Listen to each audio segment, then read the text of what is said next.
Hey BookTube, this is Friday Reads. I got my ticket for the long way round. I'm Jen and I talk about audiobooks. And today is not Friday, it is Tuesday.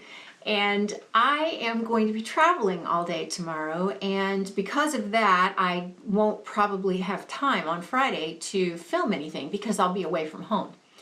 So since I will be traveling, that means I'm going to have lots of time to listen and read and kind of zone out in general, probably sleep a little bit, because normally when I travel, I drive. I drive long distances, and I'm not doing that tomorrow. Tomorrow I'm taking a train for 5 hours, and then I'm taking a subway for an hour, and then I fly for about 4 hours, and then I get to where I'm going, and I'm going to spend a week with my cousin. And of course, you know, whenever I travel, there's always a beach involved at the destination. So I'm really looking forward to that. Some warm weather and sunshine, and yeah, you can't argue with the beach.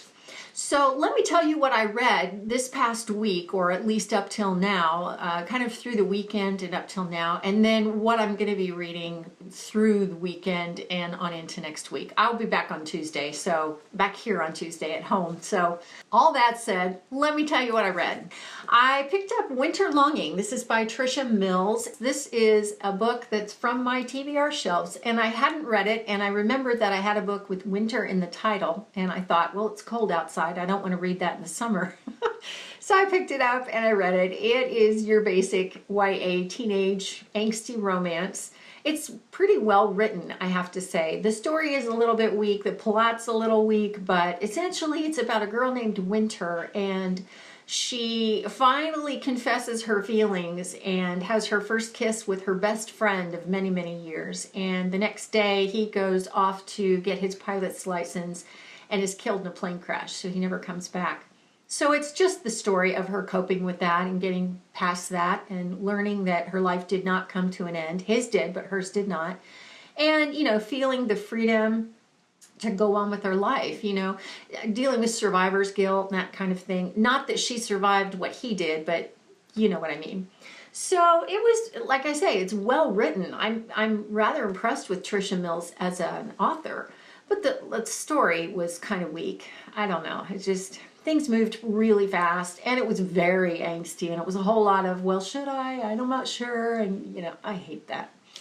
So I gave it 3 stars on the merits of the writing, and I think that if you like this kind of thing, this is a good book to pick up. I think it would be great if you're in high school and you just want something that you can identify with, and especially because it's set in a small town in rural Alaska. So it's Anchorage is the closest town, but you know, Anchorage is, everything is far away from everything else in Alaska. So anyway, it passed the time and it went really quickly, and I gave it 3 stars. Then I picked up Identical by Ellen Hopkins. This is part of a Pick 5 challenge that I'm doing with Janie over at Bookworm's Buddy. And she and I picked 5 books for the other one and just thought, let's kind of push each other out of our comfort zone a little bit. So this was something that she suggested, and so I picked it up and I started listening, and I don't know who the narrator is. She was good for the book, but I got just not very far in. I just passed the first chapter and slightly into the second chapter, and I thought, this is not for me. It's very dark and kind of depressing. It's about identical twins, and one of them is being molested by their dad, and the other wants the dad's attention but can't get it, and so she's acting out, basically. They're in high school. Their mother is running for Congress, and so everything in their family looks great on the outside but isn't on the inside. And I think that it's very well written, but I got a little ways in and I thought, I don't want to read this. I don't know. It was very dark and depressing, and I thought, I don't want to spend time during a dark and depressing time of the year reading this. Just not for me. Not something I can handle right now. So I DNF'd that one. I picked up the novellas from Alexandra Bracken's Darkest Mind series. It's called Through the Dark. And I had read 2 of the novellas, but I hadn't read the third one. And so I just read the third one and I loved it. It was wonderful. It was like an epilogue to the end of the third book. Those books are The Darkest Minds, Never Fade, and In the Afterlight. And that group of characters, I just love them. It's a kind of a little ensemble cast, and it's a post-apocalyptic about a virus that gets released and either kills children or gives them powers. And then it's how the adults kind of freak out and deal with that. And so really, really nice little epilogue. I thought, at the end of it, I thought, okay, I can leave these characters. I think they're in good hands. It's so funny. The mom in me comes out when I read this stuff. What I found interesting about that is that there's a prologue by the author. And she tells you the order in which to read the books. And she said they are The Darkest Minds, In Time Never Fade, Sparks Rise in the Afterlight, Beyond the Night. Isn't that cool, the way all the titles of the books all kind of go together to make this phrase? That was really kind of clever. And then I picked up The Fifth Wave because I wanted to reread it in preparation for the movie. I wanted to see the movie and I wanted to refresh my memory on the story before I did. Well, I picked it up and I started midway through because it was something, a mess up with my iPod. But I ended up going ahead and finishing it, and I gotta tell you, Phoebe Strole and Brandon Espinoza on audio with that book were beyond amazing. They just really embodied these 2 characters of Ben Parrish and Cassie Sullivan. Oh my gosh, just so good. On the narration alone, I'd give the book 5 stars, but I think it's a great story. It's a great post-apocalyptic story about an alien invasion. And after reading it, and kind of the last few scenes in the book are really, really intense and have you on the edge of your seat. And I loved that part. Well, then I went and saw the movie, and it just did not capture the book at all. So many missed opportunities in that movie to have really concentrated on some of the really great stuff in the book. So I kept my rating for the book at 5 stars, but boy, the movie, I would be generous giving it 1. It probably didn't help that I had just finished the book, but the movie makers, the director, the screenwriter, whatever, they just needed to not do what they did. They shortened everything. It took a lot of shortcuts with regard to the plot, which just seems stupid. It's so much better in print. It's just so much better. So I gave that one 5 stars again.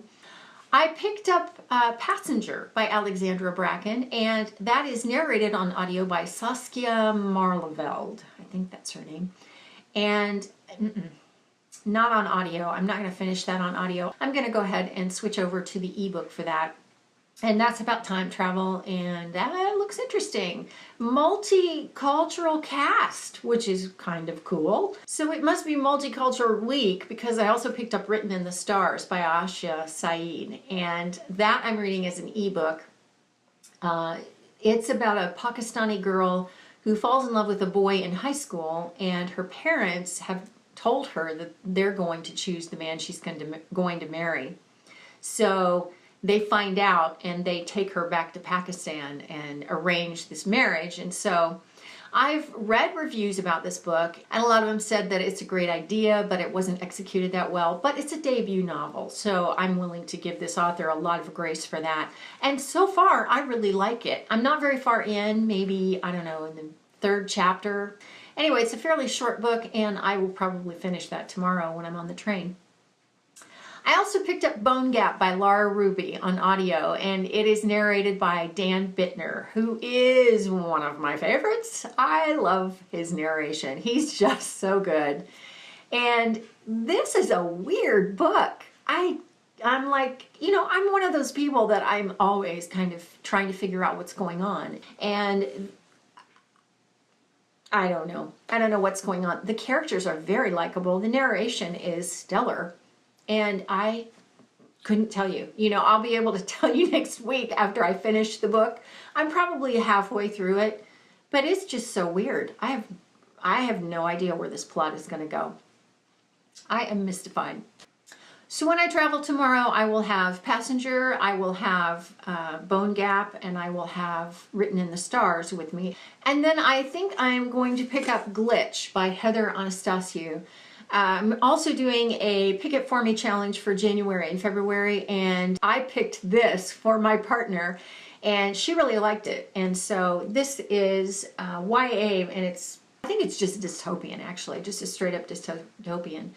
But it just looks good. And I have the whole series, so maybe I'll just read the whole series. I don't anticipate having a lot of time to read when I'm there where I'm going to go. So probably won't do that, except to listen at night to books. But yeah, I'm going to take this with me. So I'll have a nice, array of things to choose from. That is my week ahead and my weekend ahead and all my travel plans. And I'm so glad to be getting out of here. This gray, just cold weather. Oh, it's just ugly outside. It's that gray, overcast cloud cover with brown trees that look like sticks. Ugh. Ugh. Yeah, I need to move. I really need to move. Working on that. So anyway, if you've read any of these books, especially this one, I would love to hear your thoughts. So let me know what you think. And that's it for now for me. I will see you next time. Thanks for watching.